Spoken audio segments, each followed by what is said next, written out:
Assalamualaikum warahmatullahi wabarakatuh. Salam sejahtera untuk kita semua. Perkenalkan, nama saya Rifandi dengan NIM C1C024120. Yang terhormat dosen pengampu mata kuliah perpajakan 2, Bapak Dr. Wirmi Eka Putra SEMSI dan Ibu Restuhanin Anissa SEMAK. Pada kesempatan kali ini saya akan membahas mengenai materi perhitungan pajak penjualan atas barang mewah. Baiklah, langsung saja kita masuk ke materi yang pertama, yaitu mengenai definisi dari PPNBM. PPNBM adalah pungutan tambahan atas konsumsi barang kena pajak yang tergolong mewah. Dasarnya terdapat dalam Undang-Undang PPN Nomor 8 Tahun 1983 yang sudah beberapa kali diperbaharui. Terakhir melalui UU HPP Nomor 7 Tahun 2021. PPNBM ini dikenakan hanya sekali, yaitu pada penyerahan pertama oleh pabrikan atau saat impor. Berbeda dengan PPN, PPNBM ini tidak dipungut lagi pada penjualan berikutnya. Untuk kendaraan bermotor, aturan yang berlaku sekarang adalah Peraturan Pemerintah Nomor 74 Tahun 2021, di mana tarifnya ditentukan berdasarkan tingkat emisi CO2. Selanjutnya kita bahas mengenai materi objek dari PPNBM secara umum. Menurut Pasal 5 Undang-Undang PPN, suatu barang dikategorikan mewah jika bukan kebutuhan pokok, dikonsumsi oleh masyarakat tertentu, dan umumnya digunakan oleh masyarakat berpenghasilan tinggi. Barang mewah ini juga sering dipakai sebagai suatu simbol status sosial, bahkan beberapa dapat berdampak negatif bagi moral atau ketertiban masyarakat. Selanjutnya kita bahas objek PPNBM secara spesifik. Yang pertama itu penyerahan dalam negeri. Untuk penyerahan dalam negeri, PPNBM dikenakan pada barang kena pajak yang tergolong mewah sebagaimana diatur dalam PMK 35 tahun 2017. Contohnya perhiasan emas dan permata, karpet impor tertentu, barang dekorasi mewah seperti kristal atau porselen, serta kendaraan rekreasi seperti pesawat pribadi dan yacht. Lalu, tarif selanjutnya mengatur kepada impor BKP mewah. PPNBM juga dikenakan atas setiap BKP yang diimpor oleh importir. Pembayaran PPNBM diimpor dilakukan bersamaan dengan PPN impor dan PPh pasal 22 impor. Pemungutan ini hanya terjadi sekali, yaitu ketika barang memasuki wilayah pabean.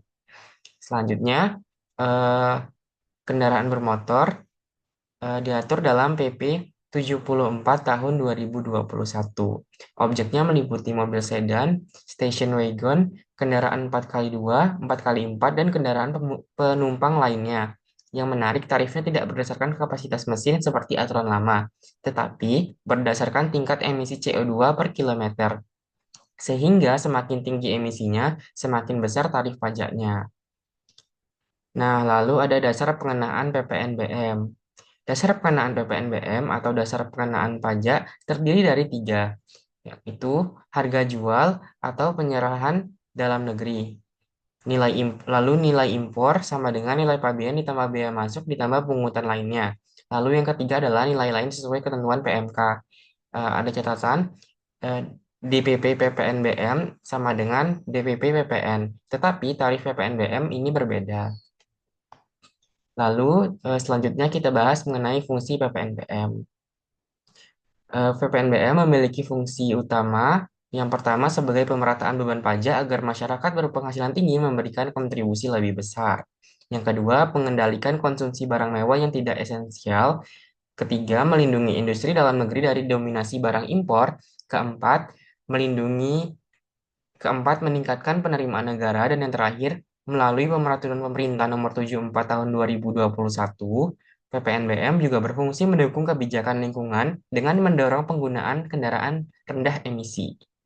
Lalu ada tarif PPNBM. Yang pertama itu tarif umum berkisar antara 100 sampai 200% tergantung barangnya. Contoh tarif berdasarkan PMK 35 tahun 2017 ada perhiasan tarifnya 20 sampai 40%, kristal mewah ini 20%, yacht 75%, dan pesawat pribadi 20%. Untuk kendaraan tarif